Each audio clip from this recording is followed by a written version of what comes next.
Hello everybody. I'm working on my beech forest, which is comprised of, if I remember correctly, 35 beech trees. They were collected seed from a place where I walk Cooper, who's lurking in the back there, as you can see through the trees, and his little namesake is lurking in the trees. But he's lurking behind. It's well, not early morning, but it's the morning here, and he hasn't had his walk yet today. So he's just reminding me, I think, by being there, that he hasn't had his walk yet. But anyway, back to the beech forest. Yeah, these were trees I grew from seed. I collected, and they were chopped and chopped and chopped and just grown on in actually little 9cm pots. These 9cm pots to be exact, just for scale as well. As always, let's bring in the drinks can. So yeah, with plans of perhaps having them as individual trees, but then eventually I decided to put them all together into this big tray I'd had given me for Christmas. I think it was last year, but the way the time goes by, it might have been the year before.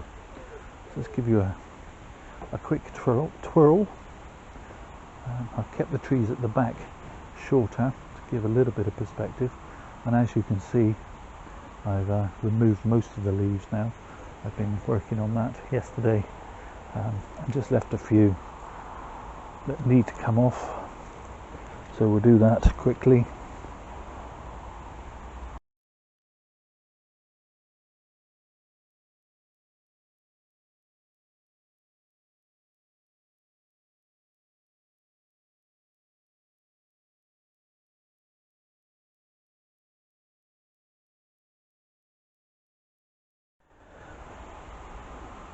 Okay, so anyway, that's cleared those up a little bit.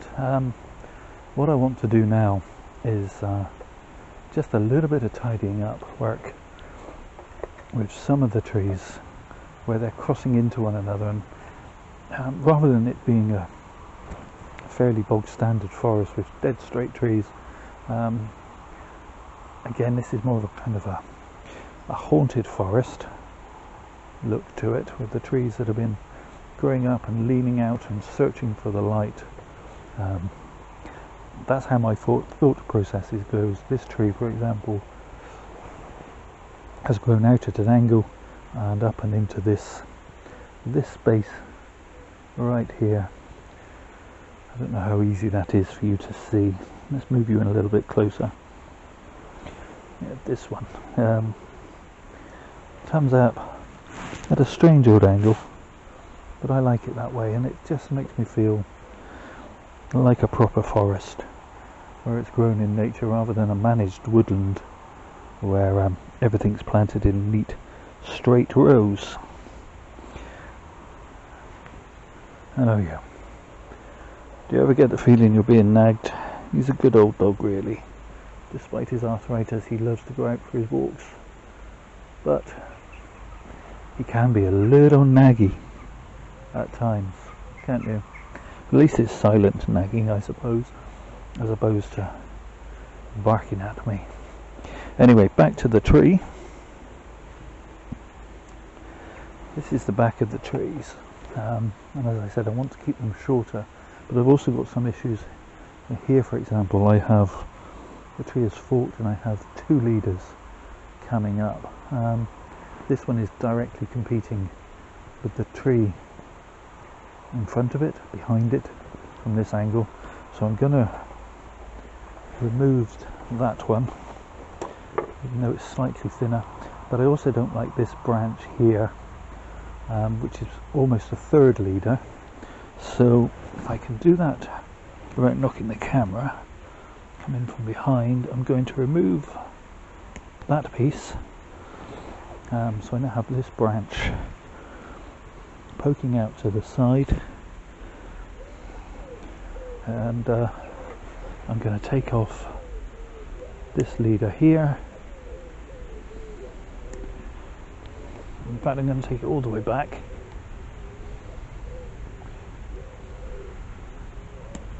Like so.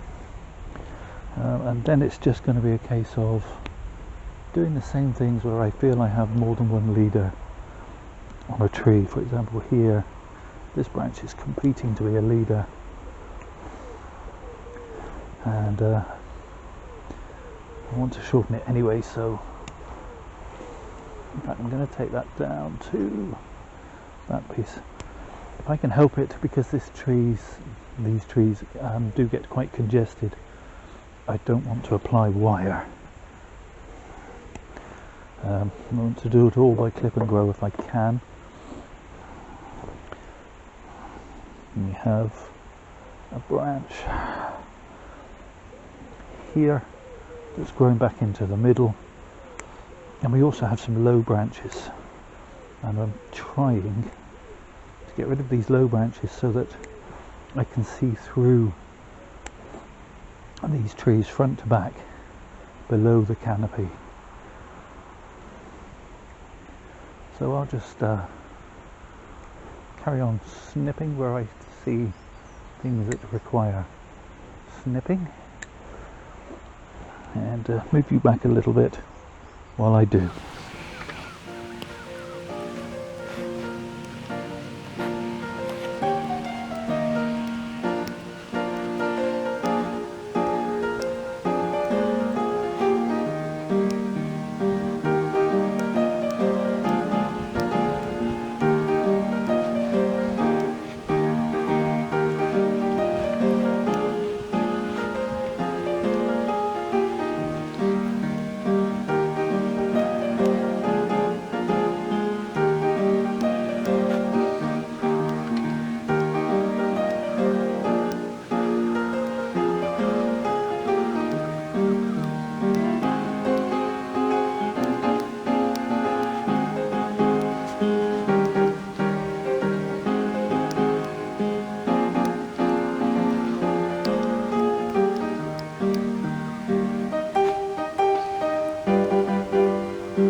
Okay, so getting there, slowly.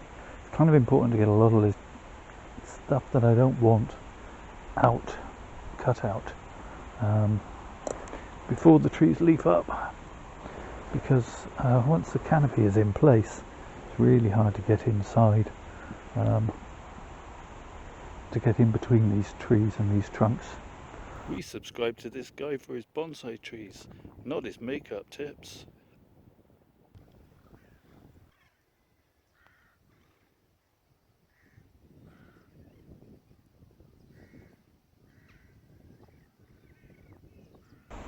So one last tree to do. I'm quite happy for the most part. We've got a branch here growing in and across. We've got this big chunky branch that kind of competes as a leader with this piece, and I also have a smaller, thinner piece here. So get rid of that one, shorten that, I can get rid of this chunky piece. There you go. I think that's about it. As I say, it's not a lot of the forest that you see kind of remind me of managed woodland, where all the trees are in serried rows, where equipment can be tractors and things can be driven between them for logging and things. So this reminds me of an old growth piece to forest. And if you look on my channel and you do a search for Wellington Monument, you'll see there's an old growth beech forest there which isn't managed, and it's just left to be wild. Trees grow where they grow, they're not thinned out, they weave in amongst each other. Fallen trees fall where they fall and rot where they lay. Much more natural, and that's kind of what I'm hoping for here. Let me know if you think I've accomplished that. So we'll give you one final twirl.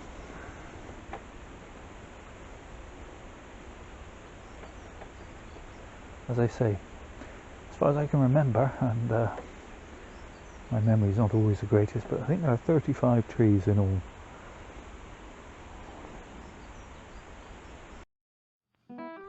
Once again, thank you so much for watching.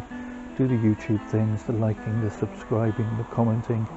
Let me know what you think of this forest. And most of all though, please, please, please, stay safe everybody.